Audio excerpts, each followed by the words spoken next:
So, all right, so we got this little bracket up. So these two brackets are what are going to recess into the back of the frame where we cut off the frame from the cab rearward.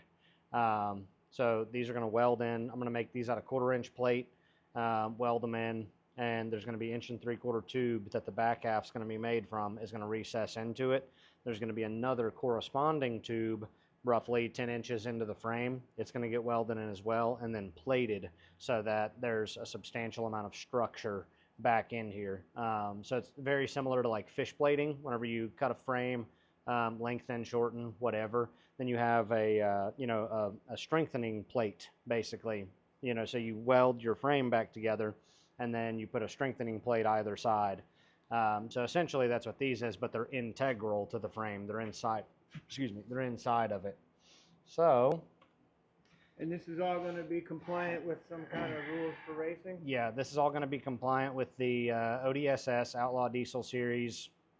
I don't know what the other S stands for, but so it's Outlaw Diesel Series 850 cert. So this guy is going to go 8.5 seconds or slower in the 1/4 mile, which is moving really fast for a truck that's 5,800 pounds.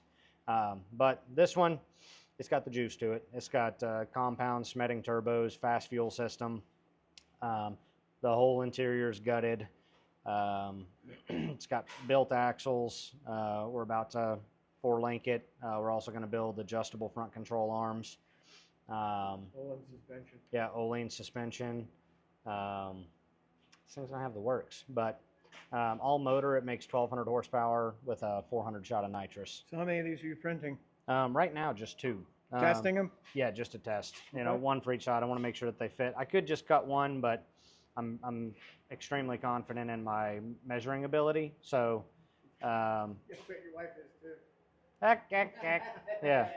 Hey, listen, I'm just an average white guy. I'm potent though. I'll tell you that. You got to keep that wick away, man. You'll pop out babies. But, anyways, all right. Let me get. We got to set the plasma table up. Right now, I've got fine cut consumables on it. So, the consumable that's on it right now is designed for thin material, roughly 1/8 inch or thinner.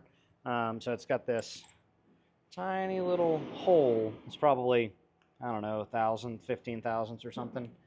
But it's not happy about cutting thick material, 3/16 or thicker. So we put on, this is a regular consumable, standard consumable. This is 85 or 105 amp. But it's got a substantially larger, it's probably, I don't know, 2/10 or so. So that's the size of the kerf, your cut width. So anyways, we gotta put that joker back on there. And then we gotta turn our plasma on, turn it up to 85 amps. And then I have found a little chunk of 1/4 inch that I put on the table. So grab that joker.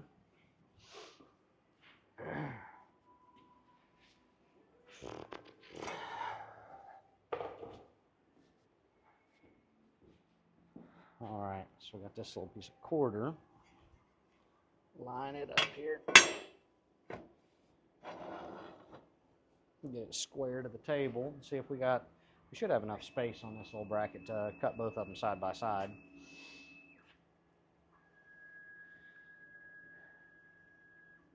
And we'll cut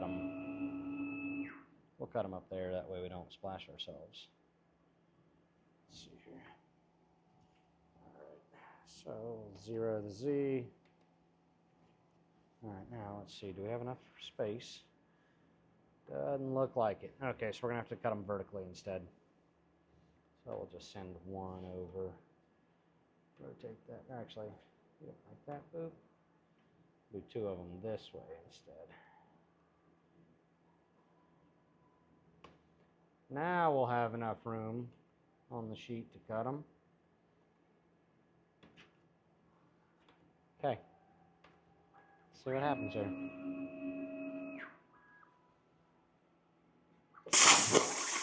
Whoop. Okay, so it really helps if you set your feed and speed correctly. I didn't do that. I'm gonna restart it. Okay. Yeah, it's amateur hour here.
Okay. Go check and see if they fit. Here we go.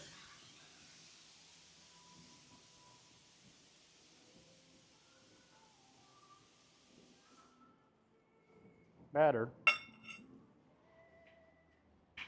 Grab a piece of 1 3/4 inch. It's actually kind of a big hole. Let me measure that real quick.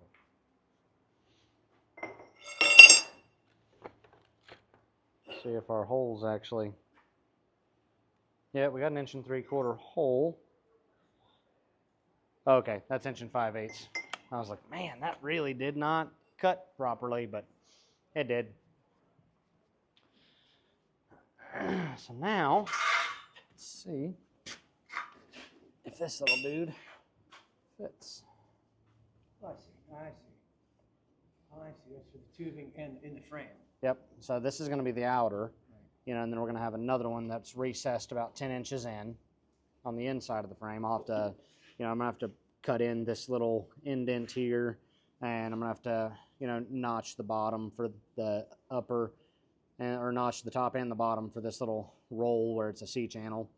And then once the one in the back is welded in, we'll have a frame plate that goes over and boxes that section of the frame, and we'll weld it, fully encase it, weld it to these two, and it'll be welded, seam welded all 4 sides of the frame. That'll be really, really strong. So, and then also we're going to have our down bars from the cage. They're going to come out of the back of the cab. Well, probably higher up, probably closer to the bottom of the windshield. But they're going to come out from there, and then they're going to tie in to directly above the axle. So it's going to be really, really strong right there. So all of the force that's applied on launch is going to transfer, through the axle and then through the chassis, because we're going to place all of the bracing directly above the axle.